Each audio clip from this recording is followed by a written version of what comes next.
All right, today we have Alfonso Peccatiello. Alfonso is the purveyor of the Macro Compass. He is also on Twitter at MacroAlf. You definitely need to check him out. He does all things macro.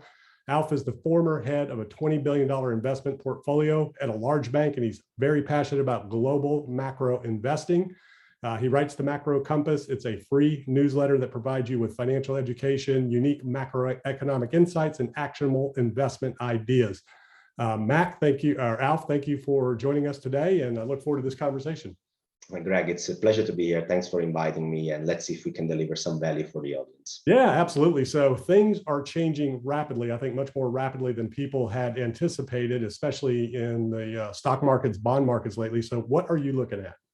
So basically, the name of my newsletter says it all. It's called the Macro Compass. So theoretically, I have this simple two variables model built that helps people navigating market. It's like a compass, right? So if I can share my screen, Greg, with you, then I can walk our audience through what the model actually goes with. Can you see the screen? Yes.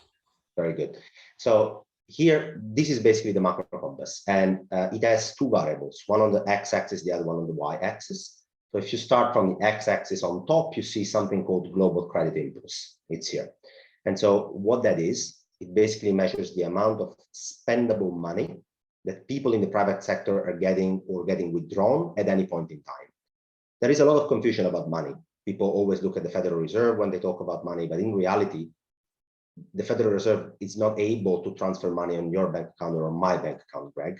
Who's able to do that is the government of the United States when they basically do a deficit. So they blow a hole in their balance sheet and they send us checks at home. And they increase the amount of money we have at any point in time. Where they raise taxes, they do the opposite, right? They withdraw money from us, from the private sector. The others are the banks. Every time a commercial bank makes a loan, it basically creates new money that wasn't existing before. So that's how you can buy a house that costs $1 million without any $1 million. You get a mortgage, which is newly created money by the commercial bank, raises your bank deposit, and you can go and buy a house with that. So that metric, the credit impulse, measures the acceleration or deceleration in the pace of credit creation, where credit is basically the size of your bank deposit. Is it going up or is it going down? How much money do you have to spend at every point in time, right? Available for spending.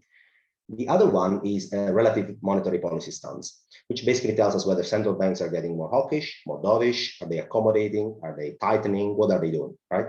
And so the global credit impulse can accelerate or decelerate, and it moves you on the right or on the left of the quadrant. And as soon as central banks become more dovish, you go to the top of the quadrant. If they become more hawkish, you go to the bottom of the quadrant, right?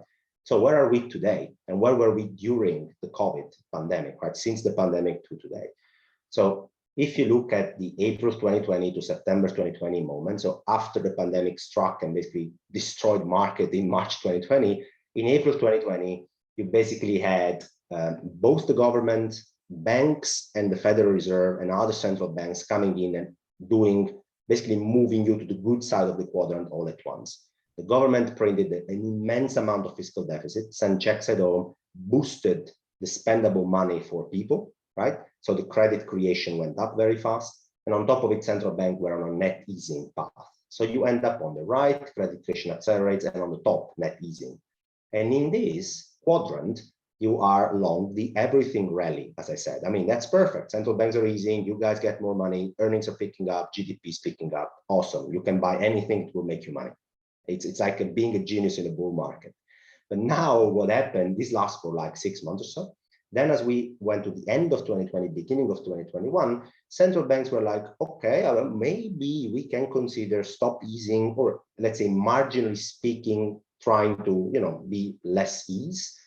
And actually the economy was still picking up. So in that environment, they move towards net tightening a bit. And then you tend to buy stuff like cyclical, industrial commodities, value stocks, emerging markets. And in that case, you don't want to have bonds anymore because central banks are telling you maybe we reached the top of this and we're tightening a bit. Then we went to the point where the credit creation stopped. In March 2021, it was the last time that the US government sent checks at home to people. After March 2021, we had no new credit creation. Banks are not lending that much anymore. And so you're decelerating in credit creation. But the stance was from central banks, it's okay. So we navigated between May 2021 and November 2021. The S&P didn't go anywhere. You were in those secular quadrants where certain assets work, certain don't work, things are slowing down a bit. But now, where are we now? Now we are in a situation where the credit creation has decelerated. Basically, last time you had the fiscal stimulus was more than a year ago. Banks are not lending, so there is no additional new money reaching your bank account at any point in time, spendable money. And central banks have turned pretty hawkish, pretty bad. They're very scared of inflation. They are tightening very aggressively. They're telling us that they're going to raise rates. So you end up in the left bottom quadrant, which is the worst of all. The quadrant where you have no place to hide, basically, where everything sells off, where volatility is the only thing that goes up together with the dollar. And that's where we are today. Yeah. And, this is really interesting because you could argue that quadrant 2 goes all the way back to 2009 when all this originally started. Yes. Well, you can basically say so, especially when it comes to net easing part of the central banks, right? They were always trying to ease things, to ease financial conditions, to make demand go up. They were always trying to do that because after the financial crisis, we always had pretty little inflation expectations below 2%. So central banks were always trying to boost things up, right? To be on the net easing part, on the top of this quadrant. And then sometimes we're moving to the left or to the right, depending on commercial bank lending, on fiscal stimulus, on fiscal surpluses, et cetera, et cetera. But you could be long stuff. I mean, you had to be either long equities or long fixed income, but buying a diversified basket of assets, Greg, including real estate, made you consistent money since the global financial crisis.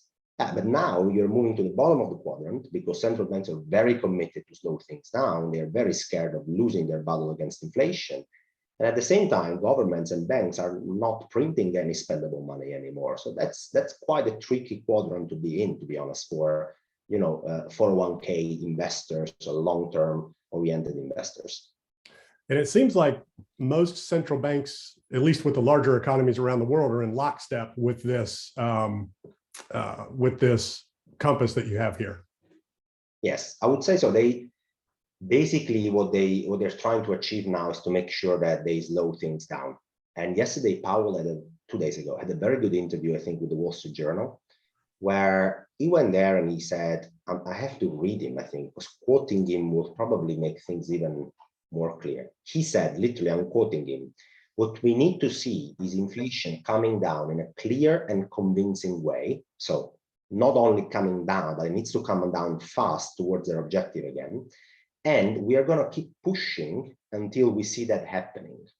We clearly still have a job to do when it comes to cooling down demand. I mean, the guy is basically telling you very explicitly that on the inflation story, they're very scared. They don't want to see inflation at 8%. They just are extremely uncomfortable with that. And there are two sides to the inflation story. There's the supply side and the demand side. And so on the supply side, he was very honest and he recognized that he can't do anything about this, Greg. This is the amount of ships that are waiting to load or discharge at the Shanghai port. If China decides it's zero COVID and they're going to lock down the entire city and ports, and they are still the producers and manufacturers of the world, basically, and they're not shipping semiconductor chips, they're not shipping anything, the supply side gets impaired. It gets impaired in Ukraine and Russia. Powell can't do anything about that, and he knows that. What he can do is therefore to make sure that the demand side gets slowed down hard enough so that things actually get under control. And people are, how can I say, influenced by this post-great financial crisis thinking, as you said, where every time stocks sell off, you just buy them and you're going to be fine. But you're going to be fine because central banks were always trying to be on the top of this part of the macro compass. They are now definitely here. So they're not going to help you out. And Powell told you, unless inflation slows down in a clear and convincing way. This is the only thing that will make the Federal Reserve and the ECB also as well. By the way, the Bank of England is not only an American story, it's across the world. They will make central bankers more comfortable that they're getting inflation under control. Unless you literally see strong progress there, things are not going to get any better for equities and credit and even real estate. We can talk about that. Yeah, it's very interesting. Going back to your supply chart with the ships that still haven't reached port, you can almost look at that with the labor market as well. And labor market chart would probably almost look the same because there's so many people that exited the workforce. There's so much pressure on labor. and we're having layoffs at the same time, can they really even chart what the labor market really looks like? Yeah, so I don't know if I have a chart immediately in this presentation, but Powell always refers to the vacancy to unemployment, to vacancy to unemployed ratio. So the job openings divided the number of unemployed people in the labor force. And that ratio is at 2. So basically there are 2 job openings for each unemployed person left in the labor force, which means things are extremely tight. You know, if you're an unemployed person today and you want to go and apply for a job, companies are going to be like, please, here, we need you. Then of course you can, be a bit more selective on your wage and apply some wage pressure, which would compound these inflationary problems. If people have a higher wage, they can spend more. The Federal Reserve doesn't want that at this stage, right?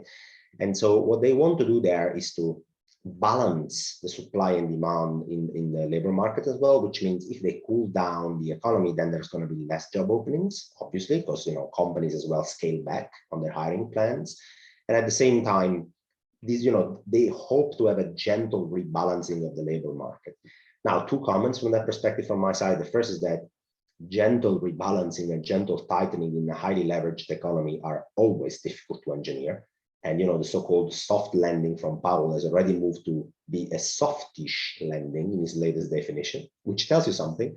And then the other thing I want to say is, yes, the labor market is cyclically very tight, but you said it perfectly, Greg. This is also because the labor force has been shrinking. People have left the labor force for good. We're talking in millions. There's almost 2 million of Americans that have decided, I don't need to work anymore. Fuck it, I'm out. And that obviously reduces the pool of available labor supply. But what it also does, it reduces long-term economic growth. Because if we don't work, if we don't contribute actively to economic growth, we are inactive. And therefore, the potential for long-term GDP growth has come down. So while short-term, it contributes to tightening the labor market even more, long-term, the effect is actually negative on real GDP growth. And I think this should be factored in a bit more in the discussion rather than only focusing on the cyclical tightness of the labor market. Yeah, which leads to stagflation, right? And they're not talking about that really at all out of the Fed. We haven't heard that word come out of the Fed yet. It's all about inflation. And, going back to your comment about the conditioning from the Fed put to buy the dip, and, the Fed's always going to be there. I think there's, number one, I don't know what the number is, but there's a lot of money managers out there that have never been in the market before 2009. There's a lot of young, very talented young managers out there that don't know anything other than the Fed backstopping the markets, propping it up. And the other narrative coming out of the more seasoned veterans that have been there for a while is the Fed's going to jump back in. So what are your thoughts on that in terms of the Fed actually rescuing the market? So let me see if I can, well, the easy way to think about that is the following. The last time that inflation expectations were at 3.5% over the next 5 years, and the long-term inflation expectation were in the round of 3%, was way before the great financial crisis. And that explains a lot, I think, about the Fed reaction function. When I was managing a $20 billion fund, I was lucky enough to, be able to have a chat with policymakers, central bankers, G10 prime ministers, and all these guys. What you understand, Greg, from listening to them in multiple occasions, is that they really like the status quo. A central banker has no interest in moving towards tail risky situations.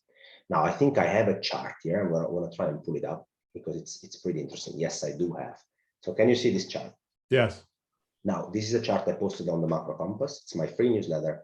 And it shows that a lot of people are used to live in this linear reaction function. So this is the central banks that are either tightening or easing. And these are inflation, spot inflation, and medium-term inflation expectations. So how the chart works is, if you move from 1% inflation expectation to, let's say here, 2%, or here, 2.5%, central banks will be tightening, of course, right? They will be linearly tightening because they will be, removing accommodation, and they will have a certain reaction function. Same if you move down from 2.5 to 1.5. Those are controllable outcomes, Greg. They can tighten or ease in a linear fashion. The problem now is that we are approaching this side. We have, as I said, inflation expectation for the next 5 years, both in Europe and in the US, are 3.5%. When you move to levels that are far away from their target, their incentive scheme changes and their reaction function too. They are afraid of losing control. Forward guidance, credibility for a central banker is by far his biggest asset, by far. He can't afford to lose that at any cost. And so when you get closer to this red dot, the 3.5% inflation expectation area, their reaction is non-linear anymore. As you can see, the curve becomes convex. They tend to tighten in a much more aggressive way, all the way up, rather than just linearly. Because what they want to do is to make sure that they can bring inflation expectation in the acceptable ranges as soon as possible to regain credibility. And now, as you have said, a lot of guys haven't been around when central banks had to react here in a non-linear fashion. They're always used to see them doing some 25 basis point hikes here and there, some attempts at quantitative tightening, some tightening and some easing. Well, here is not going to be some, and they told you. I mean, they're hiking 50 basis points just to start. They're hiking 50 basis points in meeting back-to-back meetings, right?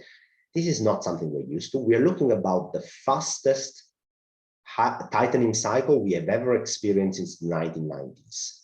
This is not your average linear relationship we have seen since the great financial crisis. It is not linear anymore. And when their incentive scheme changes, where is the Fed put? How many times I got this question over the last few months? I always tell the people on the macro compass and also the hedge funds and other family offices I advise from a professional perspective, guys, there is no put. It is pretty simple. You are conditioned to think that the Federal Reserve will come in and support the risk markets, but this is because historically inflation expectations were always very low. So they tell me off in 2018 credit spreads. Let me see if I can chart them for our friends here. They're listening to us.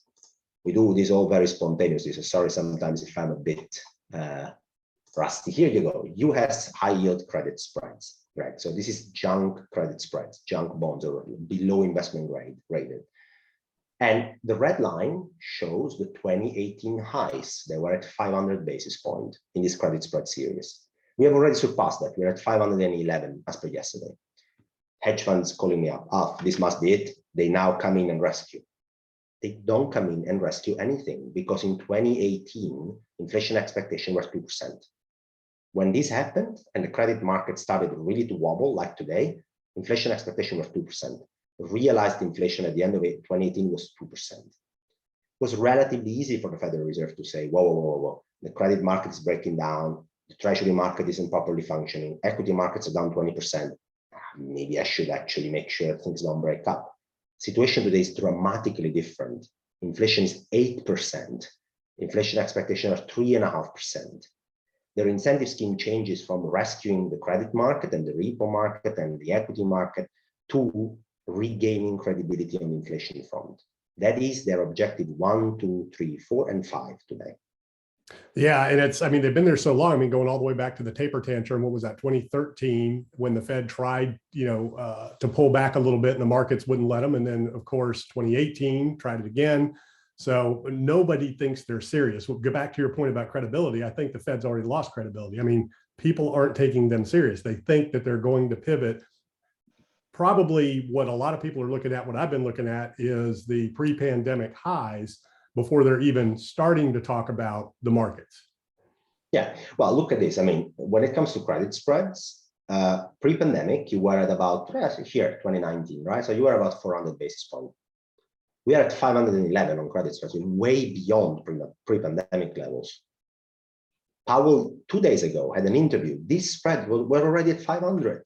Did he ever even mention risk assets? Not at all. He can't mention them, Greg. The guy has already lost credibility, and you said it correctly for a while. Nobody believes that he's really going to be serious about it. The least thing he can do is to compound this loss of credibility by saying, well, equity markets are, too wobbly, we need to step in. He will never be able, and he will never say that. So there are two ways to solve this conundrum, to make it very applicable for our listeners. A, things have to get worse before they get better. There is one point, I think, that will make the Federal Reserve really, really worried and, perhaps think about intervening. It's the functioning of the repo and the treasury market. And that's because the treasury and the repo market are basically the backbone of our financial asset world. treasury market is the biggest pool of pristine, considered to be pristine collateral out there. It's used in repo transaction. People lend each other treasuries and they get cash and they lever up based on that. If that doesn't work, the entire structure collapses very quickly. So they're very, very mindful about the functioning and the liquidity of the repo and the treasury market. You remember in 2019 when the repo market exploded, they had to step in again and again. I think that is really something that will make them nervous, but at the moment, because the excess reserves in the system are so much, and you have this Federal Reserve balance sheet so big, look at the reverse repo facility, 2 trillion is parked there. Look at the size of the balance sheet. It's going to be strong, but it's going to remain very big. So banks have a lot of excess reserves. It is not easy to de-anchor repo markets. I don't think they're going to get there. So things probably have to get worse before they get better. But to get worse from a equity and credit perspective to convince the Fed to step in, wow, it needs to be really bad. That is not nearly enough what we're seeing today. The other solution to this problem is very simple. Inflation slows down. If inflation slows down, Greg, then why would the Fed have to, go and destroy demand? They are already getting it, right? So they are happy with the results and they can step back from their tightening. And as they step back, the bond market will start to reprice lower yields. And so people will be like, okay, I can take some more risks because the Fed will be friendlier to me. So if you're long equities, credits, crypto, anything like that at this stage, you're basically hoping that inflation will slow down and in a convincing way. Alternatively, things have to get worse before they get better. So is that our bottom indicator where the markets, crypto, stocks, everything can kind of find the bottom if we start to see inflation back up a little bit and the Fed starts talking about potentially pulling back on their policy? Yes, I think that is one way or another, they will manage to bring inflation down either by sheer luck. Sorry if I say that, but if this situation that I showed you here before starts to ease, China eases supply bottlenecks. Maybe the energy situation and the commodity situation in Russia and Ukraine gets better. Maybe, we don't know. It could be. If that happens, then obviously supply pressures are going to reduce. And as they're already slowing demand, the combination of the two will obviously lower inflation down. If they achieve that, Greg, then yes, they can easily slow down their pace of tightening, which will inform markets. They can take some more risks. And that might actually be the bottom for this risk off. If they do not achieve that, then I don't know where the bottom is, to be honest, because again, their incentive scheme is very skewed to achieve that in a successful way. And they won't care about where the S&P or credit spreads are until they have achieved a good result from that perspective. Yeah. And, there's been 1 or 2 people out there that are still calling for new highs in the markets. Is that even possible in this environment right now? Well, I mean, I always think in probability terms, Greg, and I don't want to give the impression to the audience that everything I write on the macro compass is always right. Not at all. I think in probabilities. I mean, I was an investor with a large book. I always knew I could be wrong. So I need to think in probabilities, right? And let's say by the end of the year. So from a probability standpoint, let's put a timeline on it and say new highs are back to previous all-time highs by the end of the year. Make a bullish hypothesis by the end of the year, right? Where we close at S&P 5,000, shall I say so? It's huge, but we can get there. Let me elaborate how. The next inflation print surprises on the downside, big times. China has resolved the COVID problem. They can open up the ports. They can, restart the supply of any material and semiconductors or anything they export for the supply chain. Russia and Ukraine, I don't know how, but somehow find an equilibrium in that horrible war which is going on, which makes Ukraine able to export wheat, neon, and every other stuff that they export. Soybean, not soybean, sunflower seed oil, anything that they are responsible to export. And, for some reason, Europe winks at Russia and they start, trading oil again and natural gas again at reasonable prices.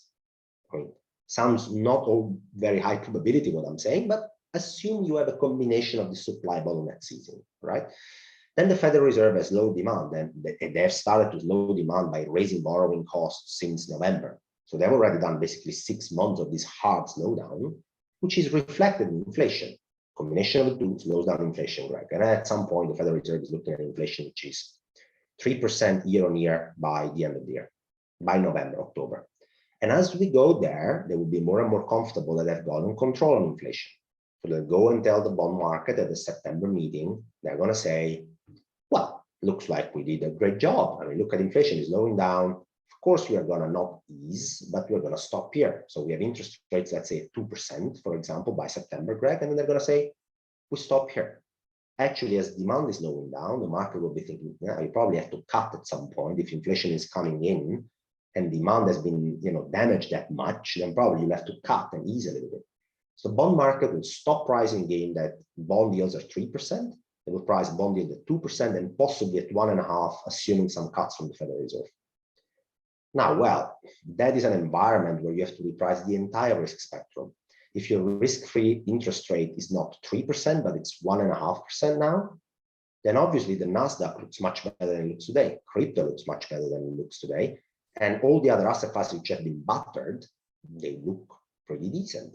Not the real economy linked assets, because that will still struggle because before the real economy actually picks up in terms of earnings. All the value stocks, they will look okay, but not as good. But the valuation intensive stocks, the stuff that has been hit hard, ARK, the Nasdaq, crypto, all that stuff, credit, all of that at that point will look pretty good. And so you can have a rally based on valuation expansion. So far, we have valuation compression, we have credit spreads widening. You can get all the reverse. Now, how many ifs did I need to mention before we get there? Quite a lot, but there is potentially a bullish case to be made as well. It's just the probabilities you assign to one or the other. Right. Great explanation. So you talk to and have a lot of clients in the institutional space, family office space. What is their view of Bitcoin, crypto as an asset? Each are different, and as the space as a whole. What are you seeing and hearing? So the digital asset space is such a polarized discussion. It's always weird to listen to. So you generally have two camps. You have the naysayers and you have the maximalists. That's where the discussion is very polarized. Of course, the clients I speak to are big professional institutional investors that I advise. So they have this nuanced view, which I really like. And how they think about the digital asset space is the following. They treat it as a highly convex call option. So they say, we are in a world which is getting towards technology and blockchain more and more and more. And there are some benefits towards that transition. And we're probably going to continue slowly but surely to move in that direction. Now, if I think that trend is right, then I need to select what assets in the digital asset space actually fit that description. So you might discuss if it's Ethereum or Bitcoin or any other of these crypto assets. They make up their mind, and then they do the following, right? They look at how much money are they willing to lose if their theory is completely wrong. They treat it like a call option. They spend a premium. They look as well at the payoff they can get. So they look at the convexity of this payoff. Look at Bitcoin. I mean, if you spent $10,000 5 years ago, you had huge returns, despite the drawdown we have seen. So they look at this convex payoff and they're like, how much am I willing to lose? How much of my wealth am I willing to allocate to an asset that might have a very convex payoff? But I know as well that if I'm completely wrong on the thesis that this, digital assets can, go down in price pretty aggressively, I can lose almost all of my call premium that I'm spending in this. And that's how they think about it, which I think is a very intelligent way. And almost all of them I'm talking to have a digital asset allocation in their portfolio, which is not 100%. Nobody's a maximalist, of course, because they think in probabilities. But they started with an allocation sometimes of 3% of their wealth in 2019. And at some point, it went to be 30% of their wealth because of the price increase, right? And so they rebalance, they sell a bit. And I think it is a very smart way to look at the space. I think that's the key right there that a lot of people don't understand about that segment of the space, and the capital that's allocated is the rebalancing. They're not in always forever and allocating more. They're rebalancing. No, so obviously your conviction level can change over time, and price action, unfortunately, informs conviction levels quite a lot. What I mean is that if things are going up, you all of a sudden feel like your allocation should be higher. But if you're a systematic family office and systematic macro investor, and you think that 5% of your wealth should be allocated to the space.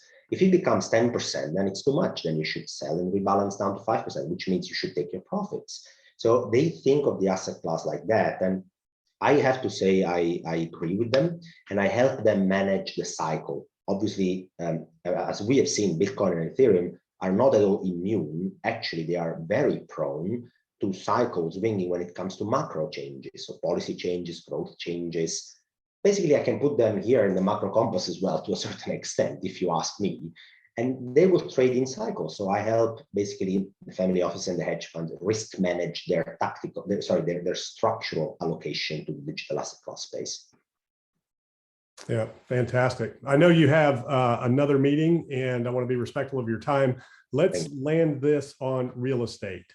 Yeah. So real estate, let me show you a couple of charts to our friends in the audience. Let me make this bigger so they can see what I'm talking about. So this is a study from Savills Research. It's pretty solid. And it is a study that, Greg, looks at the market cap of all asset classes in the world. When I ask these questions to all my investors, they always say the biggest asset class in the world is the stock market, for sure. I'm like, no. What do you mean, no? It's the bond market. It is the real estate market by a mile. So I sum here, if you sum the commercial real estate market, agricultural land, and residential real estate, all the real estate market in the world is about $300 trillion in market cap. And look at the equity market, it's about 100 trillion.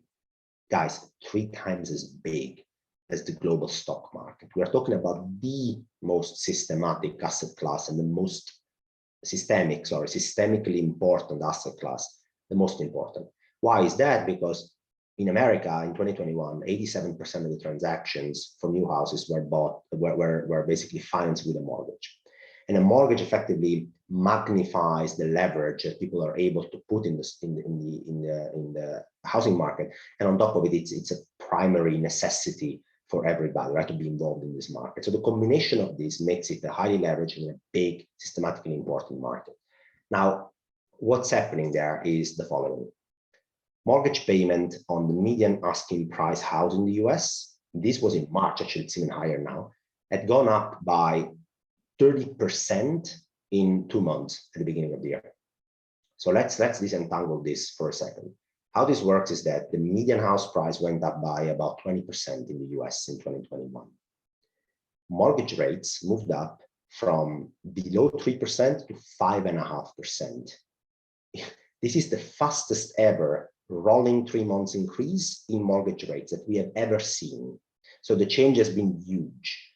Now, a more expensive house financed at a much more expensive mortgage means that your mortgage installment is much higher than what you're used to. So in 2021, in January, you used to pay $1,400 as a mortgage installment on your median priced house.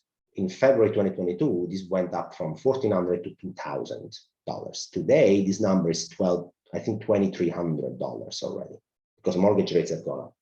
Now, these $1,000 more a month, guys, $1,000 more a month to buy the same median house, $1,000 more a month, can be financed easily if your salary has gone up by, I don't want to say the same amount, but a similar amount.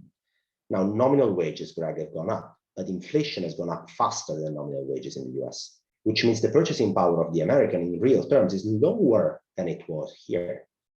So what does this mean is that people are making less money after inflation, and they're looking at a monthly mortgage installment to buy the average median house in the US, which is about 50% higher than it was in 2021. What I'm saying is that it's becoming effectively unaffordable for most people to be able to buy the median house. Now, the demand is being cooled down basically by that, and we are already seeing the first signs. Mortgage applications, lowest they've ever been over the last 2 years, especially for new houses. So mortgage application for new purchases, the index is down to 2018 levels already. So people are finding very hard to be able to finance a new house with a mortgage, and it makes sense. We just explained why. What about the supply side of the equation for housing? Supply in the US has been very tight, especially compared to population growth over the last 5 to 6 years. But in the 2021 boom, home builders went and of course understood that they could, produce and make more profits by building more houses. So they went on a building spree. And the new construction, basically, if you look at the supply of realized houses, that's still very low. But if you look at homes under construction and how much are they going to come to the market in the second half of the year, we're at about 1.6 million houses that are supposed to come on the market somewhere in the next 12 months. So there will be some supply pressure, which is basically the pipeline which has been built over the last year. This supply pressure will face a slowing demand because mortgage rates are higher and the median price is higher. The only way to make this an equilibrium is to lower median prices. And if you think about the Federal Reserve, what do they think about that?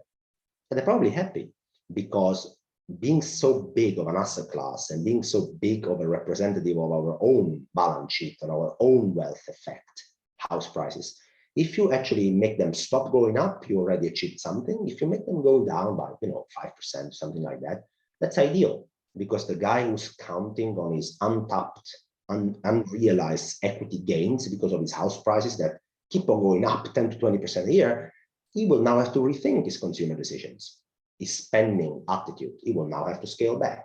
And as he scales back, he contributes less to demand and it slows down inflation.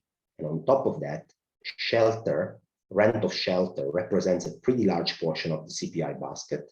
And if you make house prices stop going up, with the lag, of course, also rents will stop going up too, which will contribute to slowing inflation down. So what I'm telling you is Federal Reserve is actually looking at this chart. It's like, yay, go, up. I want things to slow down. So also from a real estate perspective, I'm not going to go here and give you headlines, a crash is coming. No, but again, on incredible terms, looking at supply and demand and the changes we have seen, it's likely to foresee that the real estate market will have to slow down to a bit here. Yeah, we're already seeing it. Some of those things that, the numbers don't take into account, obviously, is taxes, insurance, maintenance, that have energy costs that have all gone up alongside of just the mortgage in and of itself. But, and for everybody watching, the first place that we're starting to see the cracks are in new home building. Their traffic is down.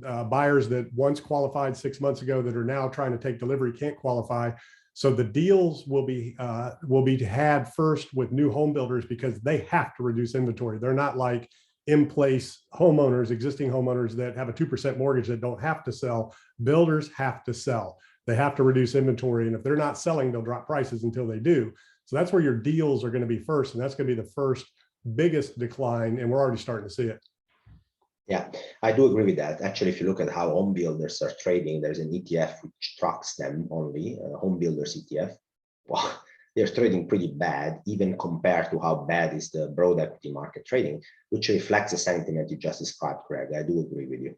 Yeah.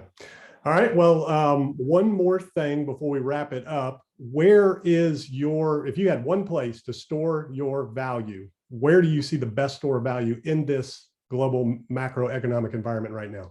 Well, we go back to my good old macro compass, right? And we sit in the quadrant 4, which makes it very difficult to preserve your purchasing power, unfortunately. So what I have advised clients and also put publicly on the macro compass and on Twitter since December was 2 things. A was to raise your cash allocation. So as you say, long, strong defenders in town, as I call them.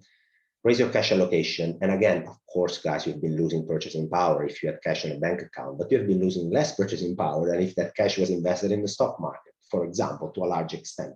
So in this environment, it's all about trying to protect and preserve capital. That's all we need to do here. We don't need to play heroes. We need to respect cycles. And this is not a cycle to be offensive, it's a cycle to be defensive. The other place is the dollar. Of course, if you're based in the US, that makes it more difficult, but there is an ETF called UUP, and it's basically an ETF that buys the dollar against shorting a basket of G10 currencies. So that has worked extremely well since the beginning of the year, but it gives you an additional exposure to the dollar, which generally in these environments tends to do relatively well, although it has already performed a lot.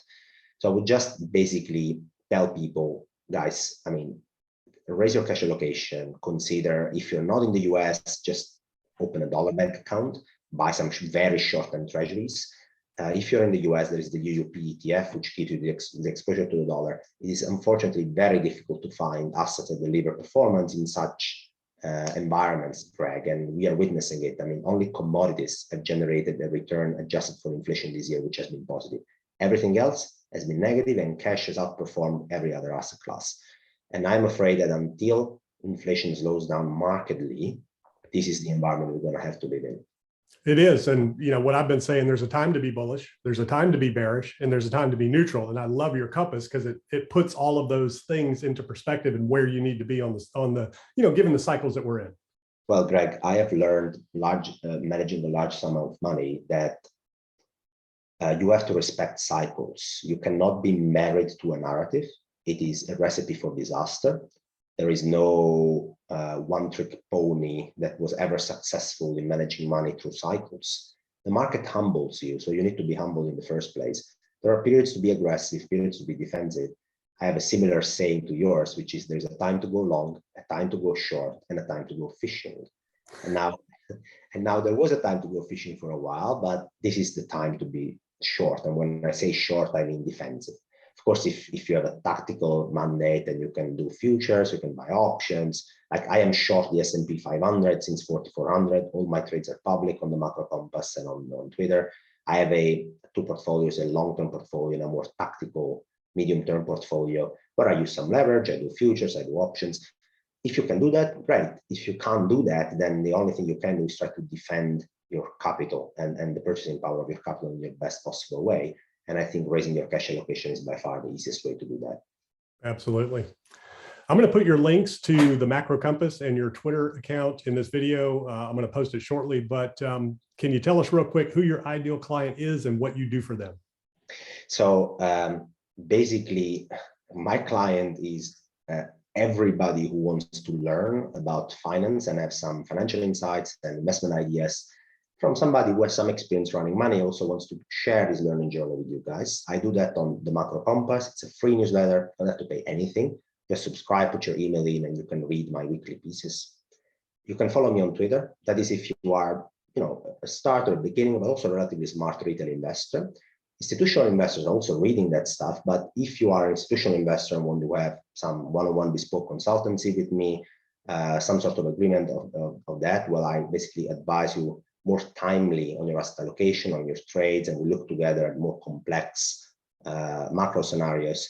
Then you can just reach out to macrocompass@gmail.com and we can have a chat. Awesome. And you also have a fantastic expose on the bond market on Twitter. I enjoyed that very much. It's, confusing space. I'm not super sophisticated at those levels, but that really brought it home for me. And I appreciate you putting that up there. Thanks, Greg. On the Macro Compass, I actually still updating the series, which is called the Bond Market 101 series. And that's basically the aim, is just to share the knowledge I've accumulated. Most of the book I was running was a fixed income book, this 20 billion portfolio. There were equities, there were credits, but fixed income was the biggest part of it. So I have some experience there. I know it can be plenty of jargon, intricacies and complicated stuff. And all I aim to do is just to break them down completely and to give people a way to understand what the bond market is saying, and tools as well. Where do I find this inflation expectation sort of series? There are some publicly available materials, so I try to share that too with my audience. The idea is just to share what I've learned and keep learning with you guys. That's it. Yeah. Well, I appreciate it. It's been extremely beneficial to me. And thank you for joining us. And I hope we can do this again someday in the future. It's been a pleasure, Greg. Thank you.